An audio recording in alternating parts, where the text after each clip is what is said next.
Hello friends, आज हम बात करेंगे डीएलएड फर्स्ट सेमेस्टर। आज का जो हमारा विषय है वह है सामाजिक अध्ययन। ठीक है। अगर दोस्तों आप मेरे चैनल पर नहीं आए तो मेरे चैनल को सब्सक्राइब कर लीजिएगा, क्योंकि दोस्तों मैं आप लोगों के लिए ऐसा वीडियो लाता रहूँगा। ठीक है। तो आज दोस्तों हम लोग को क्या पढ़ना है? बौद्ध धर्म। ठीक है, बौद्ध धर्म के बारे में पढ़ना है। तो चलिए दोस्तों स्टार्ट करते हैं। भारत शुरू से ही धार्मिक संस्कारों वाला देश था। ठीक है, शुरू से ही कैसा हमारा देश रहा है? धार्मिक संस्कार वाला। ठीक है। बौद्ध धर्म के प्रवर्तक महात्मा बुद्ध का जन्म। ठीक है, महात्मा बुद्ध का जन्म कहाँ हुआ था?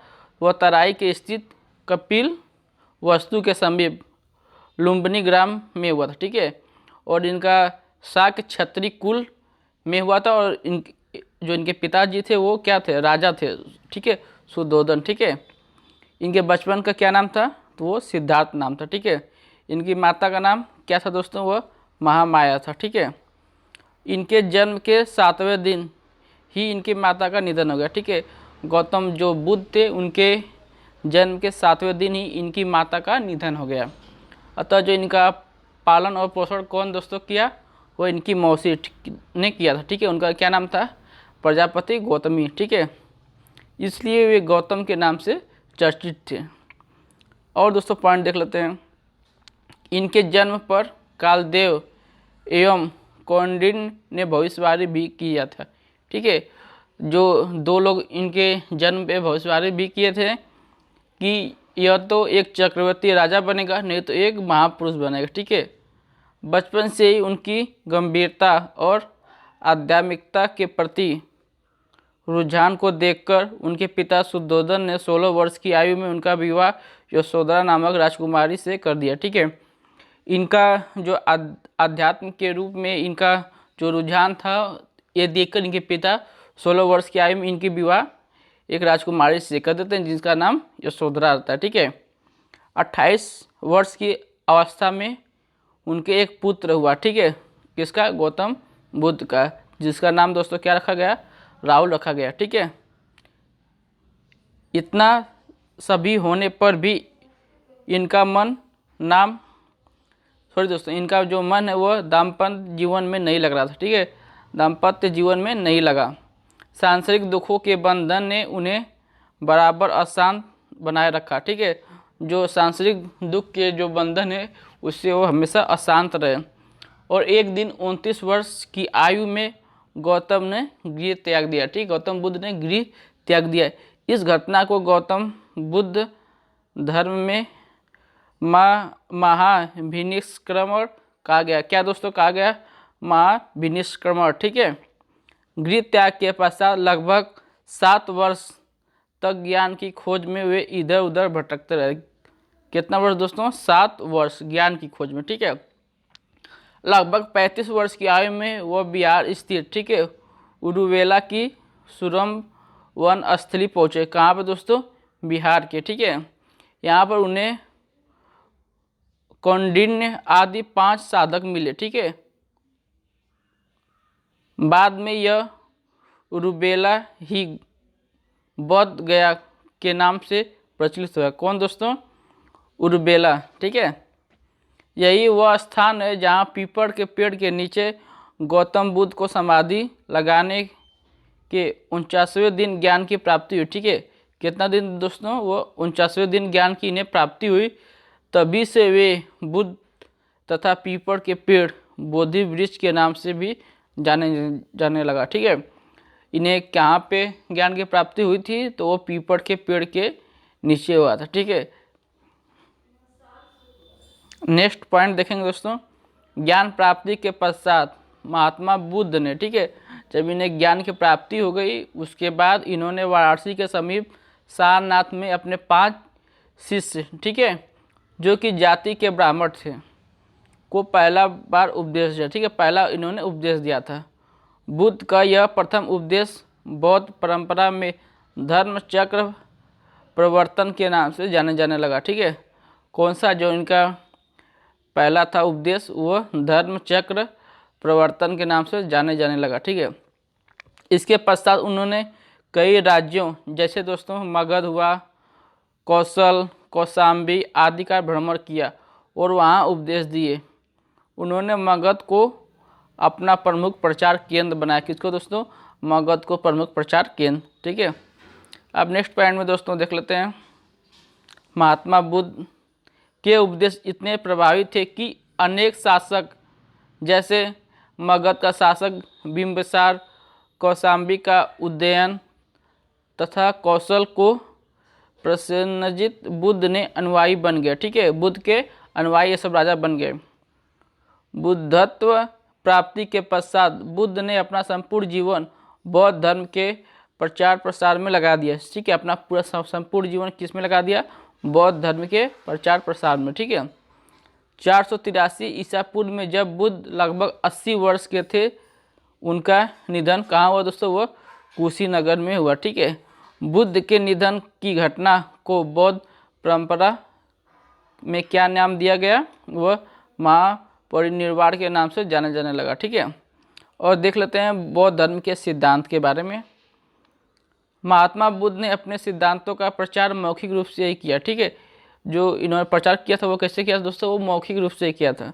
महात्मा बुद्ध मुख्य रूप से एक धर्म सुधारक थे। ठीक है, एक धर्म सुधारक थे। उन्होंने किसी नवीन धर्म की स्थापना करने के स्थान पर प्राचीन धर्म में चली आ रही कुरीतियों को दूर करने का प्रयत्न किया। ठीक है, महात्मा बुद्ध का धर्म अत्यंत व्यवहारिक था। महात्मा बुद्ध का मत था कि मनुष्य के जीवन में आदि से अंत तक दुख ही दुख है। ठीक है, मनुष्य के जीवन में शुरू से लेकर लास्ट तक दुख ही दुख है।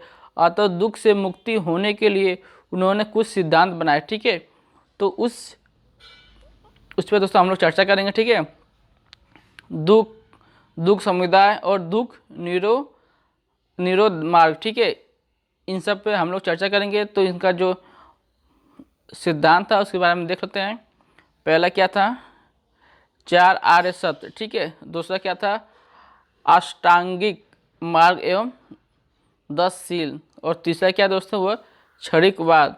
चौथा है अनिश्वरवाद। ठीक है, अब दोस्तों हम लोग नेक्स्ट देखेंगे प्रतित्व समुत्वाद। ठीक है, और जो नेक्स्ट है वह कर्मवाद है, और नेक्स्ट है अनात्मवाद। ठीक है, नेक्स्ट है पुनर्जन्म है, नेक्स्ट कर्मकांड। ठीक है, और देख लेते हैं दोस्तों जाति पाति का खंडन, अहिंसा पर बल, वेदों में अविश्वास और निर्वाण। ठीक है, तो इन सब के बारे में हम लोग दोस्तों चर्चा कर लेते हैं एक एक करके।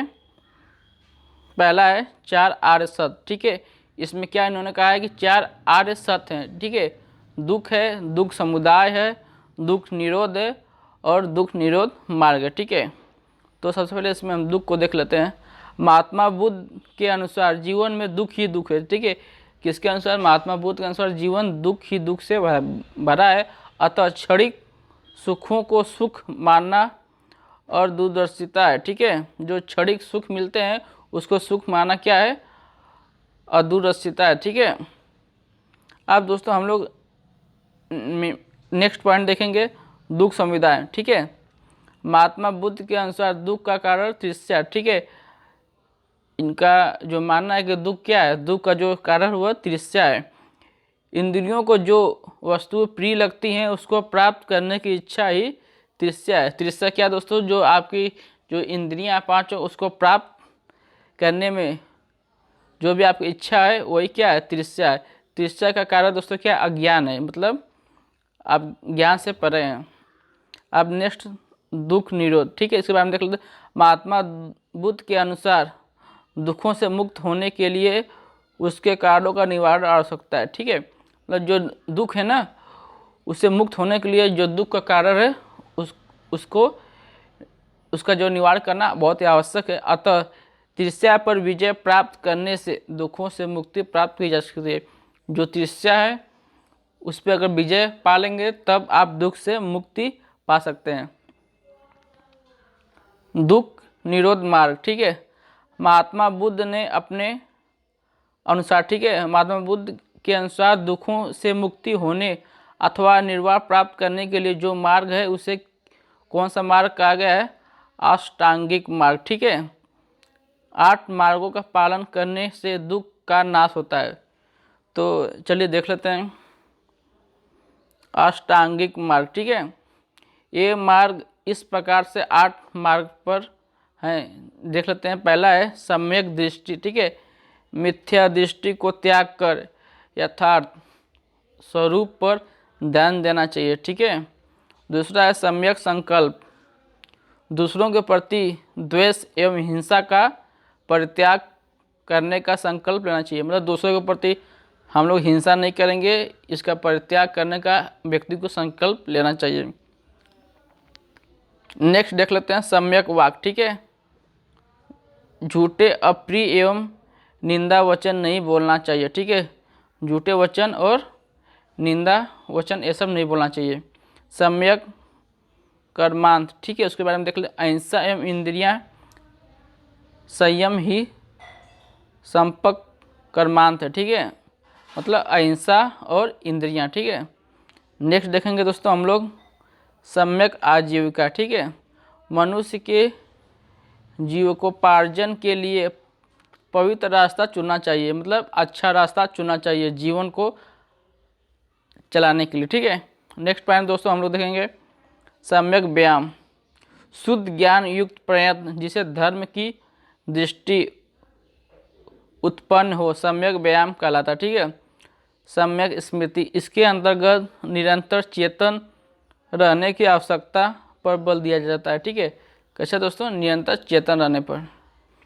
नेक्स्ट पॉइंट देख लेते हैं सम्यक समाधि, ठीक है, चित्त को एकाग्र रखने को कहते हैं, ठीक है।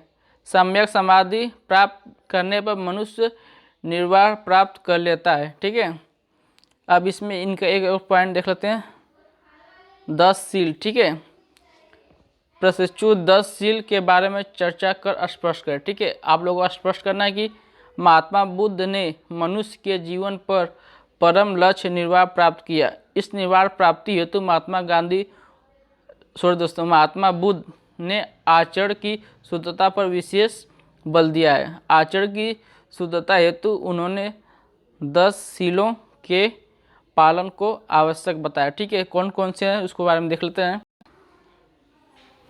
पहला है अहिंसा, दूसरा है सत्य, तीसरा है अस्त्य अर्थात चोरी न करना, चौथा क्या है अपरिग्रह अर्थात धन संग्रह न करना, पांचवा क्या है दोस्तों ब्रह्मचर्य, आपका छठवां क्या है नृत्य एवं संगीत का त्याग करना चाहिए। और नेक्स्ट क्या है सुगंधित पदार्थों का त्याग करना चाहिए, असमय भोजन का त्याग करना चाहिए, कोमल शैया का त्याग करना चाहिए, और लास्ट है कामनी कंचन का त्याग करना चाहिए, ठीक है, भोग का मतलब दोस्तों। अब दोस्तों नेक्स्ट हम लोग देख लेते हैं कि प्रथम 5 तो गृहस्थों के लिए है एवं भिक्षुओं के लिए भी सभी सील थे, ठीक है, जिनके पालन करने से शुद्ध आचरण संभव हो सकता है, ठीक है। अब दोस्तों हम लोग देखेंगे नेक्स्ट पॉइंट क्षणिक, ठीक है। तो क्षणिक वाद में क्या कहा गया है महात्मा बुद्ध संसार को नित्य न मानकर क्षण भंगुर मानते हैं, ठीक है। इस संसार को क्या करते हैं नित्य न मानकर क्षण भंगुर मानते हैं। उनका विश्वास था कि संसार की प्रत्येक वस्तु क्षणिक एवं निरंतर परिवर्तनशील है। यह मनुष्य का श्रम है कि वह सांसारिक वस्तुओं को अस्थायी समझ लेता है, ठीक है। इनका ये जो कहने का मतलब कि जो व्यक्ति है वो इस संसार में जो भी वस्तु उसको क्या समझ लेता है अस्थायी समझ लेता है, मतलब हमेशा हमेशा के लिए, लेकिन ऐसा नहीं है, क्षणिक मात्र है। मेन देखते हैं दोस्तों अनिश्वरवाद, ठीक है। महात्मा बुद्ध ने अनिश्वरवाद थे। उनका विचार था कि संसार की उत्पत्ति में ईश्वरीय सत्ता का कोई योगदान नहीं है, ठीक है। जो संसार इस संसार में मनुष्य की उत्पत्ति है उसमें ईश्वर का कोई योगदान नहीं है, वरन कार्य कारक की श्रृंखला से यह संसार चलता रहता है, अर्थात संसार के कर्ता के रूप में ईश्वर का अस्तित्व नहीं है, ठीक है। देखते हैं दोस्तों प्रतितत्व समुत्पाद, ठीक है, यह बौद्ध दर्शन तथा सिद्धांत का मूल तत्व है। महात्मा बुद्ध का विचार था कि एक वस्तु के विनाश के पश्चात दूसरे की उत्पत्ति होती है। प्रत्येक घटना के पीछे कार्य कारण का संबंध है। कार्य कारण का यही सिद्धांत प्रतितत्व समुत्पाद के नाम से जाना जाता है, ठीक है। नेक्स्ट देखेंगे हम लोग कर्मवाद। ठीक है, महात्मा बुद्ध का कर्म में विश्वास था। उनका कहना था कि यज्ञ, पूजा, बलिदान तथा स्मृति आदि से मनुष्य अपने कर्मों के फल को नहीं मिटा सकता, अर्थात मनुष्य जैसे कर्म करता है वैसे ही फल को प्राप्त करता है। ठीक है, नेक्स्ट पॉइंट देखेंगे अनात्मवाद। ठीक है, महात्मा बुद्ध के अनुसार आत्मा नाम की कोई वस्तु नहीं है। उनके अनुसार मनुष्य का व्यक्तित्व कुछ संस्कारों का समूह है। पुनर्जन्म के बारे में देख लेते हैं। ईश्वर और आत्मा के अस्तित्व में विश्वास न होते हुए भी बुद्ध का पुनर्जन्म में विश्वास था, परंतु इस संबंध में उनका विचार था कि पुनर्जन्म आत्मा का नहीं वरन अनित्य अहंकार का होता है। वे पुनर्जन्म को भी कार्य कारण नियम द्वारा संचालित मानते हैं। ठीक है, नेक्स्ट देखते हैं दोस्तों कर्मकांड, यज्ञ एवं पशु बलि में अविश्वास। पशुओं की बलि चढ़ाना तथा यज्ञ आदि में महात्मा बुद्ध का किंचित मात्र भी विश्वास नहीं है। कर्मकांडों के वे घोर विरोधी हैं। ठीक है, जो कर्मकांड थे उनके बहुत ही विरोधी थे। यही कारण है कि ब्राह्मणों को भी उच्च स्थान देने के पक्ष में नहीं थे। कौन? गौतम बुद्ध। नेक्स्ट देख लेते हैं जाति पाति का खंडन। ठीक है, महात्मा बुद्ध का जाति पाति में कोई विश्वास नहीं था, वरन वे सामाजिक एकता में विश्वास रखते थे। उनका मत है कि बौद्ध धर्म का अनुसरण कोई भी कर सकता है, चाहे वह किसी भी जाति का हो। उन्होंने एक स्थान पर कहा, हे भिक्षुओं, जिस प्रकार बड़ी बड़ी नदियां समुद्र में गिरकर अपने अस्तित्व खो देती हैं, उसी प्रकार भिक्षु के वस्त्र धारण करने पर उनमें वर्ण भेद नहीं रहता। धार्मिक जीवन में सब उच्च नीच समान हो जाता है। नेक्स्ट पॉइंट देखेंगे दोस्तों अहिंसा पर बल। इन्होंने अहिंसा पर बल दिया था। ठीक है, महात्मा बुद्ध अहिंसा के पक्षधर थे। उन्होंने बुद्धत्व प्राप्त करने के पश्चात जीवन पर्यंत अहिंसा परमो धर्म के सिद्धांत का प्रचार प्रसार किया। उनका मत था कि मनुष्य को अपने वन वचन कर्म से किसी जीव को दुख नहीं पहुंचाया जा सकता। नेक्स्ट देखते हैं दोस्तों वेदों में अविश्वास। महात्मा बुद्ध ने वेदों को ईश्वरकृत नहीं माना। ठीक है, तथा उनमें वेदों में अविश्वास प्रकट किया। उनका मत था कि मनुष्य को सदैव अपने अनुभव द्वारा ही अपना आध्यात्मिक मार्ग खोजना चाहिए। ठीक है, मतलब अपने अनुभव द्वारा ही अपना आध्यात्मिक मार्ग खोजना चाहिए। ये महात्मा बुद्ध का नाम था। ठीक है, और उन्होंने ईश्वर के द्वारा जो ईश्वर में उन्होंने अविश्वास माना। ठीक है, उसे किसी गुरु ग्रंथ अथवा किसी बाहरी साधन का आश्रय नहीं लेना चाहिए। ठीक है, अब नेक्स्ट पॉइंट देखते हैं दोस्तों निर्वाण। ठीक है, महात्मा बुद्ध के अनुसार निर्वाण वह अवस्था है जिसमें ज्ञान की ज्योति द्वारा अज्ञान रूपी अंधकार की समाप्ति की जा सकती है। मतलब कि ज्ञान की ज्योति के द्वारा अज्ञान रूपी जो अंधकार है उसको दूर किया जा सकता है। ठीक है, निर्वाण में। ठीक है, अर्थात मनुष्य की समस्त वासनाओं और तृष्णाओं का नाश हो जाता है। निर्वाण की प्राप्ति सत्कर्मों द्वारा की जाती है। नेक्स्ट पॉइंट दोस्तों देखेंगे बौद्ध साहित्य। ठीक है, बौद्ध साहित्य मुख्यतः त्रिपिटकों में समाहित है। इसके अतिरिक्त दीपवंश, महावंश, मिलिंद पन्नों, जातक कथाओं तथा संस्कृत भाषा में लिखित महावस्तु, बुद्ध चरित्र, सौंदरानंद तथा महाविभास आदि बौद्ध साहित्य के उच्च कोटि के ग्रंथ है। ठीक है, ये सब बौद्ध साहित्य के ग्रंथ है, वो भी उच्च कोटि के। अब जातक कथाएं दोस्तों देख लेते हैं। जातक कथाएं भाषा में लिखी गई है। ठीक है, जो जातक हैं ये कथाएं भाषा में लिखी गई है। इसमें बुद्ध के पूर्व जन्म की कथाएं एवं बुद्धकालीन धार्मिक, सामाजिक एवं आर्थिक जीवन का वर्णन किया गया। ठीक है, इसमें जो बुद्ध ने पूर्व जन्म की कथाएं लिखा गया और इसमें क्या है, जब बुद्ध थे उस समय के धार्मिक, सामाजिक व आर्थिक जीवन का वर्णन भी किया गया है। ठीक है, अब नेक्स्ट दोस्तों देख लेते हैं कौन सा है, मिलिंद पन्नो। इसमें क्या दोस्तों, मिलिंद पन्नो में यूनानी शासक मिलिंद तथा बौद्ध भिक्षु जो थे नागसेन के मध्य दार्शनिक विषय को लेकर हुए वाद विवाद का वर्णन। ठीक है, ये जो यूनानी शासक मिलिंद था और जो बौद्ध भिक्षु नागसेन थे, इन दोनों के बीच जो दार्शनिक बातें हुई हैं उसी के दोस्तों वाद विवाद का इसमें वर्णन किया गया। ठीक है, आप देखते हैं नेक्स्ट, दीपवंश एवं महावंश। ठीक है, इसमें तत्कालीन सामाजिक, धार्मिक, राजनीतिक दशा तथा श्रीलंका के राजवंशों का वर्णन किया गया है। ये दोनों ग्रंथों पाली भाषा में लिखे गए हैं। इनकी रचना श्रीलंका में की गई थी। ठीक है, आप दोस्तों कुछ पॉइंट है, इन्हें भी हम लोग जान लेते हैं। ठीक है, पहला हीनयान। ठीक है, हीनयान शब्द का अर्थ है निम्न मार्ग। ठीक है, इस शब्द का प्रयोग महायानियों द्वारा अपने विरोधियों के लिए किया गया था। ठीक है, अब दोस्तों नेक्स्ट पॉइंट देखते हैं, महायान। ठीक है, महायान शब्द का अर्थ है उत्कृष्ट मार्ग। ठीक है, इस संप्रदाय का स्थान नागार्जुन द्वारा की गई, इसके अनुयायी महायानी कहलाए। ठीक है, अब देख लेते हैं नेक्स्ट पॉइंट, बौद्ध संगति। ठीक है,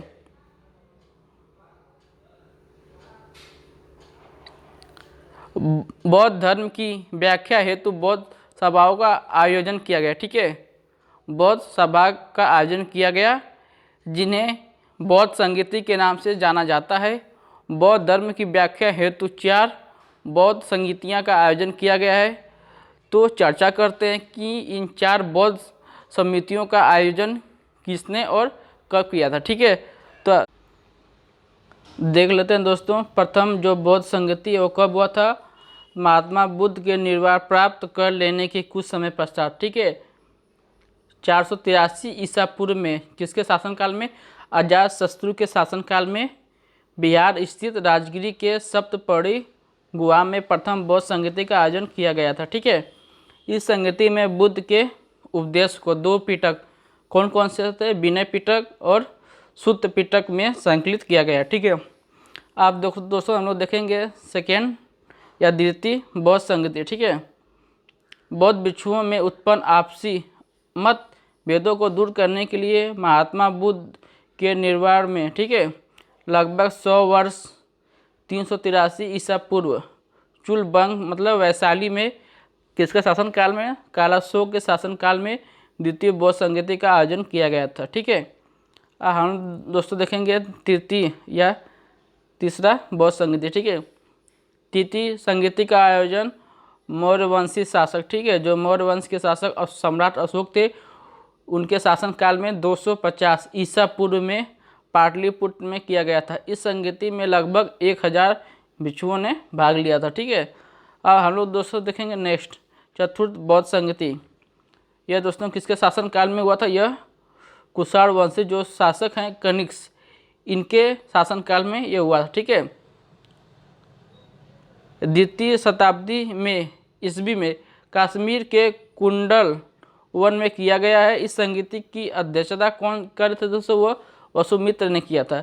इस संगति के पश्चात जो बौद्ध अनुयायी है वह 2 स्वतंत्र संप्रदाय में विभक्त हो जाते हैं। तो कौन कौन से है, पहला हीनयान है, दूसरा महायान है। ये 2 संप्रदाय में अलग हो जाते हैं। ठीक है, अब दोस्तों हम लोग नेक्स्ट देखेंगे बौद्ध धर्म की उन्नति अथवा प्रसार। ठीक है, महात्मा बुद्ध के प्रयासों से बौद्ध धर्म खूब फला फूला और सर्वत्र प्रचलित हुआ। बौद्ध धर्म की उन्नति अथवा प्रसार के निम्नलिखित कारण देख लेते हैं कौन कौन से हैं। पहला, बुद्ध का व्यक्तित्व। ठीक है, बुद्ध के व्यक्तित्व के विशिष्ट गुण सहनशीलता, क्षमा, दया, स्नेह, करुणा आदि थे। उनकी सरलता, अकाट्य तर्क एवं प्रभावशाली उपदेश, ये कुछ ऐसी बातें थी जो राजा से लेकर रंग तक प्रत्येक व्यक्ति को उनकी ओर आकर्षित की और वह बुद्ध के अनुयायी बन गए। आप सेकेंड में क्या दिया है कि सिद्धांतों की सरलता एवं व्यवहारिकता। ठीक है, बौद्ध धर्म के सरल एवं व्यवहारिक सिद्धांत ने जनसाधारण को उनके कर्तव्यों का बोध कराया तथा स्वावलंबी बनने का उपदेश दिया। दोस्तों थर्ड देखेंगे हम लोग सामाजिक समानता का सिद्धांत। बुद्ध ने जाति पाति का विरोध कर समानता एवं नैतिकता, स्वतंत्रता एवं विशेष पर बल दिया। ठीक है, स्वतंत्रता पर विशेष बल भी दिया, जिससे निम्न वर्ग के भी लोग उनकी अनुयायी बन गए तथा बौद्ध धर्म शीघ्र ही सर्वत्र प्रचलित हो गया। नेक्स्ट पॉइंट देखेंगे दोस्तों, बौद्ध धर्म का लचीलापन। ठीक है, ब्राह्मण धर्म की तुलना में बौद्ध धर्म अत्यंत लचीला था। इसमें परिस्थितियों के अनुसार, ठीक है, परिस्थितियों के अनुसार परिवर्तन भी संभव था। अतः विदेशी भी इस धर्म की ओर आकृष्ट हुए और इस धर्म का विकास हुआ। ठीक है, अब इसमें देख लेते हैं लोक भाषा एवं रोचक शैली। ठीक है, महात्मा बुद्ध द्वारा अपनाई गई शैली अत्यंत ही सरल एवं रोचक थी। उन्होंने अपने उपदेश सदैव लोक भाषा पाली में ही दिए। जनसाधारण ने उनके उपदेश को सुगमता से ग्रहण किया। देखते देखते उनके अनुयायियों की संख्या में अपार वृद्धि हो गई। नेक्स्ट देखें दोस्तों, मठों की स्थापना। ठीक है, बुद्ध धर्म, ठीक है, बुद्ध ने बौद्ध धर्म की उन्नति के लिए मठों की स्थापना की, जिसमें उनके बौद्ध भिक्षु रहकर प्रचार प्रसार का कार्य सरलता से कर सके। इससे भिक्षुओं में भ्रातृत्व की भावना विकसित हुई और धर्म का उन्होंने जोर शोर से प्रसार किया। ठीक है, नेक्स्ट पॉइंट देखोगे दोस्तों हम लोग, राजकीय संरक्षण। ठीक है, बौद्ध धर्म की अनेक राजाओं जैसे बिम्बसार, प्रसेनजित, प्रगोत, अशोक कनिष्ठ, ठीक है, मिलिंद, हर्ष आदि की राजकीय प्रश्रय प्राप्त था, तभी इस धर्म की उन्नति संभव हो सकी। नेक्स्ट देखेंगे बौद्ध धर्म के जो पतन, उसके क्या क्या कारण थे। ठीक है, तो भारत में 6वीं शताब्दी ईसा पूर्व से लेकर गुप्त शासकों के उत्थान तक बौद्ध धर्म ने निरंतर उन्नति की, परंतु गुप्त शासकों के काल में यह धर्म पतन की ओर अग्रसर हो गया। इसके पतन का कारण दोस्तों देख लेते हैं। बौद्ध धर्म में भ्रष्टाचार का पनपना, हिंदू धर्म में सुधार, आंतरिक मतभेद, राजकीय संरक्षण का अंत, विदेशी आक्रमण, राजपूतों का उत्कर्ष, ठीक है, यह सब इनके पतन का कारण बना बौद्ध धर्म के। बौद्ध धर्म में भी बाद में जटिलता एवं कट्टरता का समावेश हो गया और इसका मौलिक स्वरूप ही बदल गया। परिणामतः अनुयायियों में घटोत्कच होने लगी। मतलब जो इनका पहले जो सिस्टम था वो अलग हो गया, जटिल हो गया और कठोर हो गया, जिससे इनका जो मौलिक स्वरूप था वो भी बदल गया। ठीक है, जिससे अनुयायी इसके घट गए। संघ एवं मठों में भ्रष्टाचार पनपने लगा। ठीक है, संघ और मठ है, इसमें क्या हो गया, भ्रष्टाचार बहुत बढ़ गया। अनुयायी धर्म प्रचार न करके पारस्परिक विवादों में ग्रस्त होने लगे। शंकराचार्य, कुमारिल भट्ट तथा रामानुजन आदि दार्शनिक ने हिंदू धर्म के दोषों को दूर किया। परिणामतः लोग पुनः उसकी ओर आकृष्ट हुए।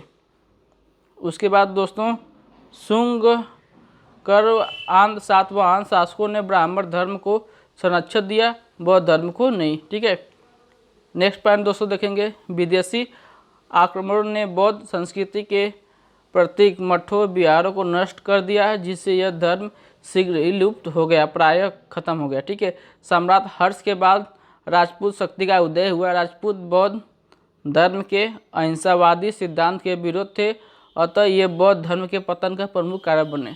तो दोस्तों आपका मेरा वीडियो कैसा लगा कमेंट करके जरूर बताइएगा। अच्छा लगा तो लोगों में शेयर कीजिएगा। ठीक है, और चैनल पर नया चैनल को सब्सक्राइब कर लीजिएगा।